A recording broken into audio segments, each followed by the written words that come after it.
Welcome to Epoch News. I'm Tatiana Darzi. The Chinese Communist Party has been infiltrating the film industry for some time now. Senator Ted Cruz proposed to ban Chinese propaganda directed towards Americans. He recently introduced a new bill called the Script Act that aims to prevent the Department of Defense from helping movie companies and film studios that accommodate to Chinese censorship. The Western world is now more and more alert about the cultural infiltration coming from the Chinese Communist Party, CCP. Recently, U.S. Senator Ted Cruz proposed a new bill aimed at blocking the infiltration from the CCP in Hollywood and restoring the tradition of American films promoting the right values. On April 28th, Senator Ted Cruz introduced a new bill called Script Act, which stands for Stopping Censorship, Restoring Integrity, Protecting Talkies. The goal of the bill is to prevent the Department of Defense from giving technological assistance and authorizing the use of assets to movie companies and film studios that accommodate to Chinese censorship. Normally, Hollywood films that wish to portray real military plots would seek assistance from the Pentagon. Ted Cruz tweeted the following on April 28th. For too long, Hollywood has been complicit in China's censorship and propaganda in the name of bigger profits. The Script Act will serve as a wake-up call by forcing Hollywood studios to choose between the assistance they need from the American government and the dollars they want from China. The CCP has been infiltrating the film industry for a long time. Soviet Union leader Joseph Stalin once said he did not need anything else to transform the entire world into communism if he had control over American film media. A typical example of Chinese regime's great foreign policy is the movie theater operator of Wanda Group, owned by Wang Jianlin.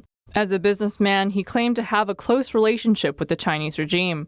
From his acquisitions of American multi-cinema AMC theaters, Carmike Cinemas, the second largest movie exhibitor in Australia, the Hoyts Group, to the acquisition of the largest cinema group in Europe, Odeon and UCI Cinema Group, Wang's corporation controls about 20% of the world's big screens. In addition to Wang Jianling's Wanda Group, Alibaba is also doing the same thing in the film industry. During the process of building the corporation, Wang Jianling once said that he would not show movies that criticize the Chinese regime suppressing human rights. For instance, movies involving live organ harvesting of Falun Gong practitioners have no chances at his theaters, because he is not going to show the Americans all the nasty things done by the CCP. Therefore, he is simply a chess piece on a chessboard played by the CCP. And when we look at the bigger picture, he is just the equivalent of Phoenix TV in Hong Kong. The owner of Phoenix TV in Hong Kong, Liu Changle, has Chinese military background and is considered an overseas branch of the Chinese state-run media. Senator Ted Cruz also proposed to ban Chinese propaganda directed to Americans using Mexican and Canadian radio stations, and further pointed out that Hong Kong's Phoenix TV is sending out political propaganda in the U.S. through a radio station in Mexico. These new bills are part of the campaign launched by Senator Ted Cruz to confront the CCP's infiltration in American culture and education. The bill proposed by Senator Ted Cruz includes to ban the FCC from issuing licenses to any organizations that intend to change the original radio language. The bill will prevent the Chinese regime from manipulating and controlling media broadcasting in the U.S. U.S. Senator Ted Cruz recently said that he will propose a new bill to prevent the CCP from manipulating the media and broadcasting its propaganda into the United States. The Washington Free Beacon reported on April 24th that Cruz proposed the bill in response to the granting of a broadcast license to a radio station in Mexico that broadcasts content from the CCP-owned Phoenix Satellite Television. The report said that the XEWWAM radio station in Mexico was purchased in 2018 by investment group H&H Capital. Its managing director, Vivian Hua, is a major shareholder of the company. Hua is a U.S. citizen who was born in Beijing and worked for several state-run media outlets in the past. In fact, in its propaganda campaigns, the CCP has used many tactics to induce overseas Chinese language media in the past 30 years. What kind of results has it gradually achieved? Besides those that have firmly opposed it, almost all the media with no clear stances have actually been taken over by the CCP. Phoenix TV is only one of them. Of course, the most important one. XEWWAM TV has been skirting U.S. laws prohibiting the spread of foreign propaganda in the United States. Phoenix TV has been changing the program from Spanish to Chinese language, beaming CCP's propaganda into the entire Southern California.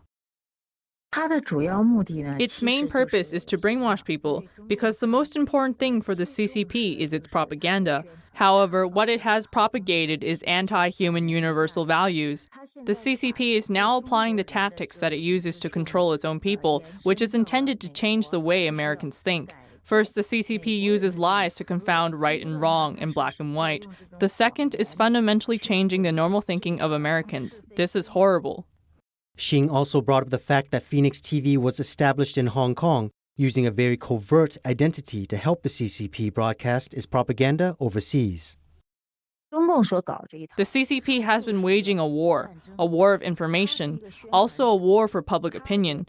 Its purpose is to bring down and overthrow the United States. The most accurate term to express is the tactic of killing one's heart. First destroy one's human nature, and then replace it with the CCP's values. The bill proposed by Cruz would amend the Brinkley Act to prohibit the Federal Communications Commission from issuing licenses to any organizations that intend to change the original radio language, thereby closing the existing loopholes in U.S. law.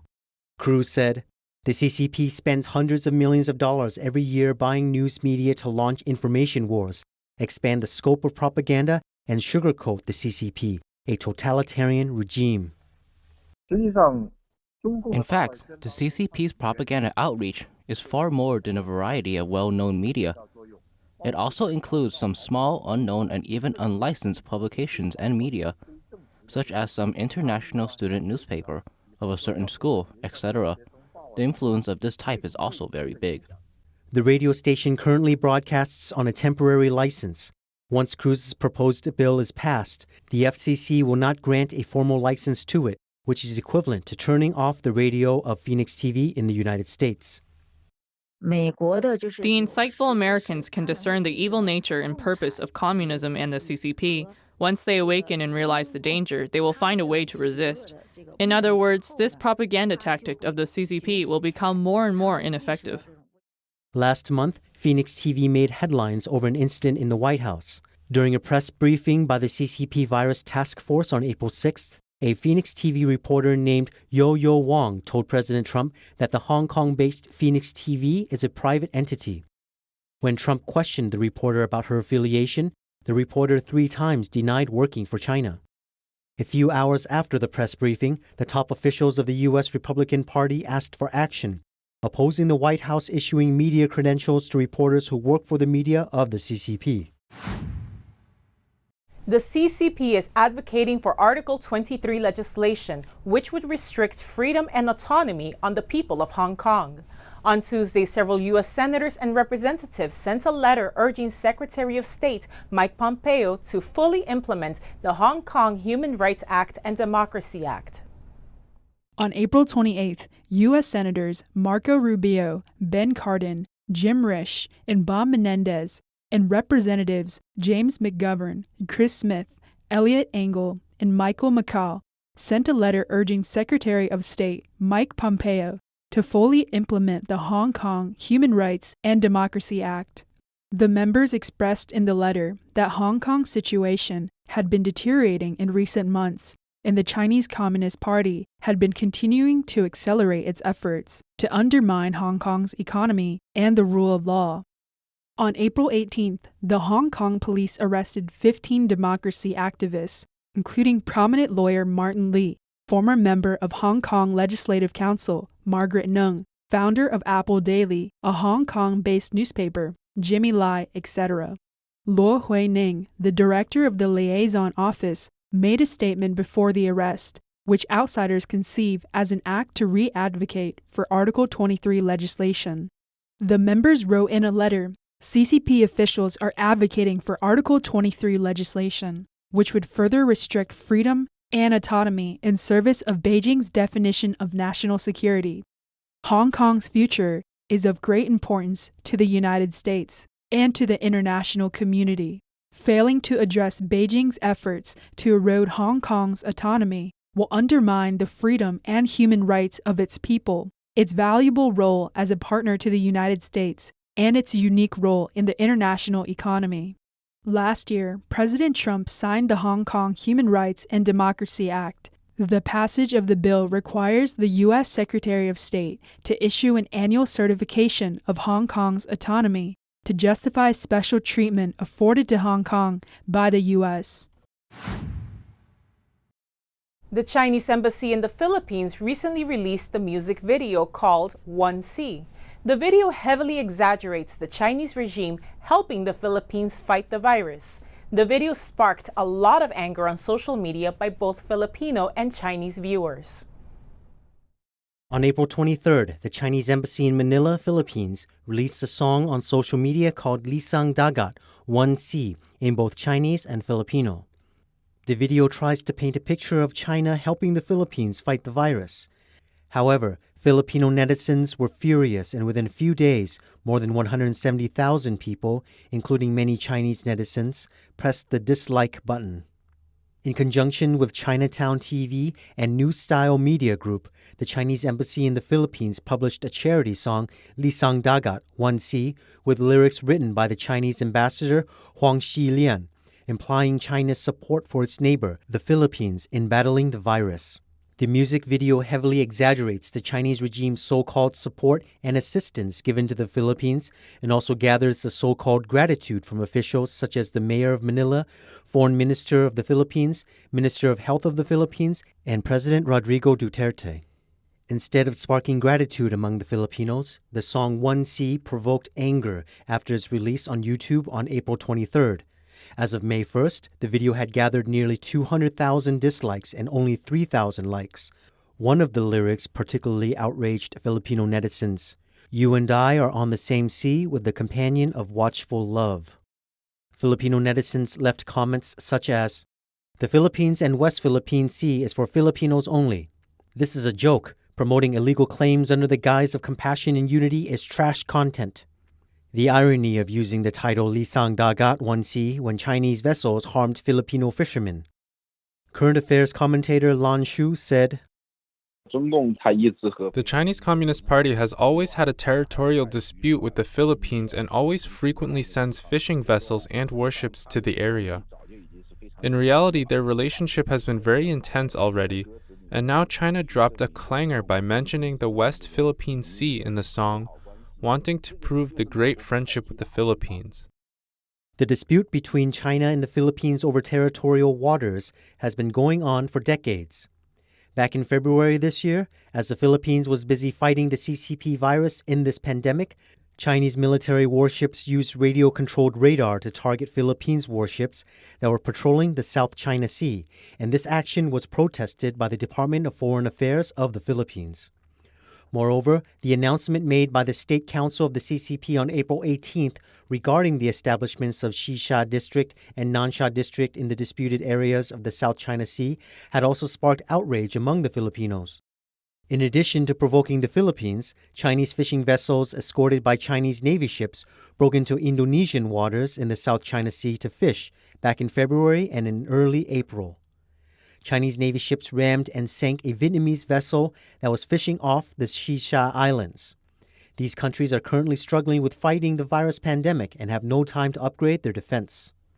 Many netizens from countries like South Korea, Vietnam, Chile, Zambia, and South Africa have expressed their disgust in the comments section on YouTube. China wanted to get the approval from the Philippines but did not expect the aggressive foreign diplomacy to have already outraged the Filipinos. The CCP has now become very isolated internationally because of the cover-up of the virus. Based on its own interests, the Chinese Communist regime is now using all sorts of methods to pull strings with governments and leaders of various countries. Yet all leaders of these countries are, in fact, very clear with the fact that this pandemic would not have erupted on such a large scale if the Chinese Communist Party had not kept the international community under wraps in the early days.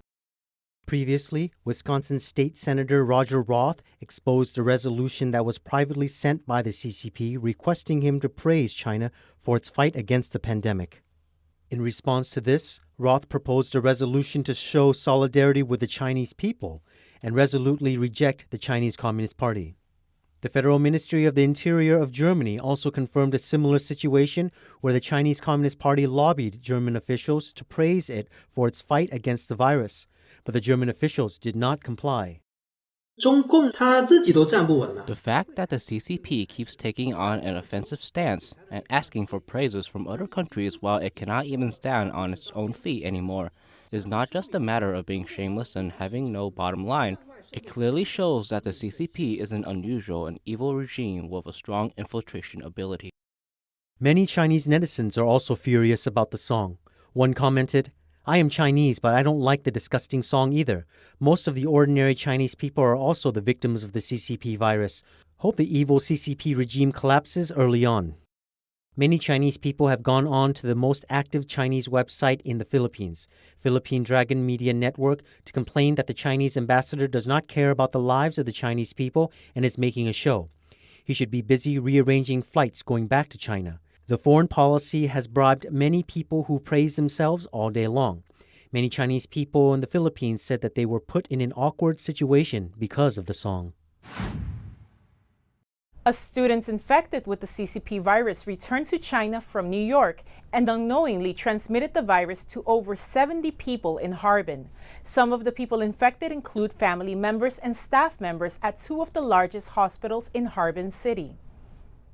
A 22-year-old student, surnamed Han, returned to China from New York and unknowingly transmitted the CCP virus to more than 70 people, including patients and staff at two of the largest and busiest hospitals in Harbin City. Mr. Ling's grandmother had stayed in the same ward as one of the 70 confirmed cases. Family visits at the hospital and subsequent gatherings resulted in 6 members of Mr. Lin's relatives becoming infected with the CCP virus. Is your mother in critical condition now? Yes, she's been transferred to First Hospital of Harbin Med School. What about your grandmother? Where is she now? She's also at the First Hospital. My grandmother's case is more serious than my mom's. I don't know their specific conditions. Their cell phones were confiscated by the hospital. I can't reach them. What about your grandfather? My grandfather's symptoms are mild even though he's infected too. They tested 11 people in my family, 6 of them were confirmed. My mom, grandmother, grandfather, my mom's brother and sister, and my cousin were all infected. Who contracted the virus first, your mom or your grandmother? My grandmother. She was in the hospital for a lung problem. Which hospital was that? The First Hospital of Harbin Medical School. There was a student returning from overseas. She was said to have transmitted the disease to many people. She was the first of this cluster. That student first went to Shanghai and tested negative. Then she came back to Harbin and also tested negative. But she was actually asymptomatic and infected many others, including the one who shared the same ward with my grandmother in the first hospital. This is what happened. My mom took care of my grandmother at the hospital in the beginning. She went home and had a family gathering. After she tested positive, all family members were tested. So, my mom tested positive first. The rest of the family tested negative. But the second test came out and my cousin was positive for the virus. The third time, my grandfather and my uncle tested positive. Finally, my aunt had a fever and her CT scan showed she's 90% positive for the CCP virus. The interview was conducted on April 22nd by Xiaohua Gu of the Chinese language Epoch Times. President Trump announced that he would sign a proclamation declaring the month of May to be Older Americans Month. He stated that the country was making a lot of progress battling the CCP virus and that steps are being taken to protect senior citizens from the virus. This afternoon, I'll sign a proclamation declaring the month of May to be Older Americans Month. I don't know if I'm in that category. I have a feeling I am, but I feel good. And our country is making a lot of progress, Alex. I won't tell you that, making a lot of progress. As we honor the incredible contributions of our nation's seniors, we're here today to discuss the unprecedented steps that we're taking to protect our seniors from the virus. I'll also announce vital new actions to safeguard nursing homes and most vulnerable citizens as we gradually and safely reopen our country, and it's very exciting to see what's happening. The CCP virus poses the greatest risk to older Americans.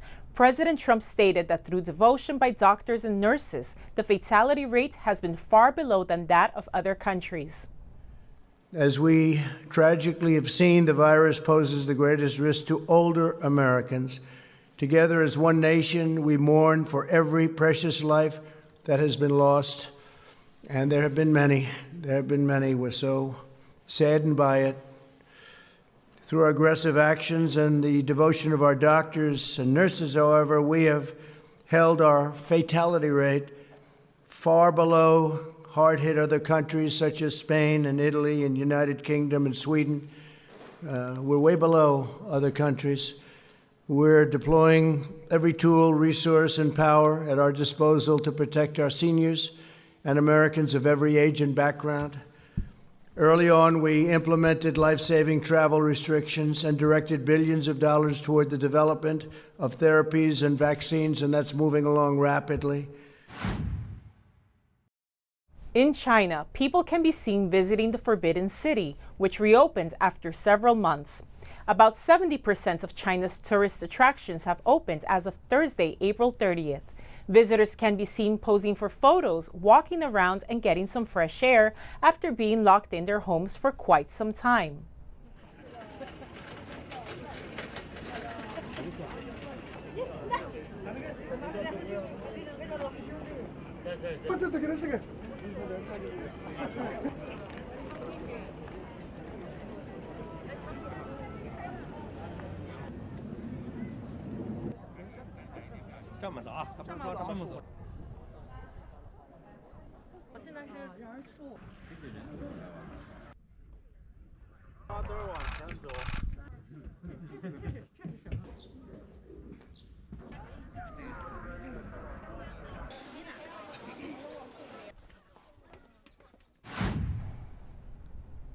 In Hong Kong, pro-democracy activists can be seen wearing yellow vests. They shouted slogans like "Free Hong Kong, Revolution of Our Times" as riot police restricted access to the atrium of the mall.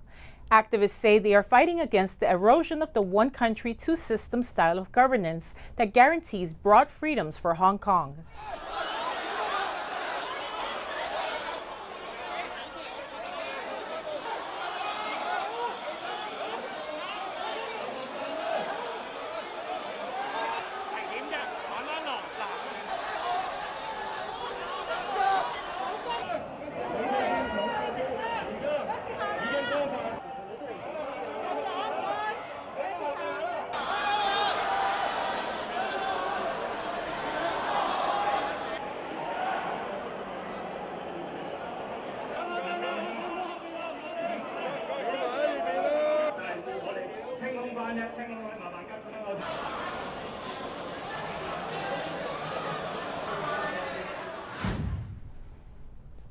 The following charts will show you the most recent numbers regarding the CCP virus pandemic. However, China and Iran are not included because their numbers are unverifiable.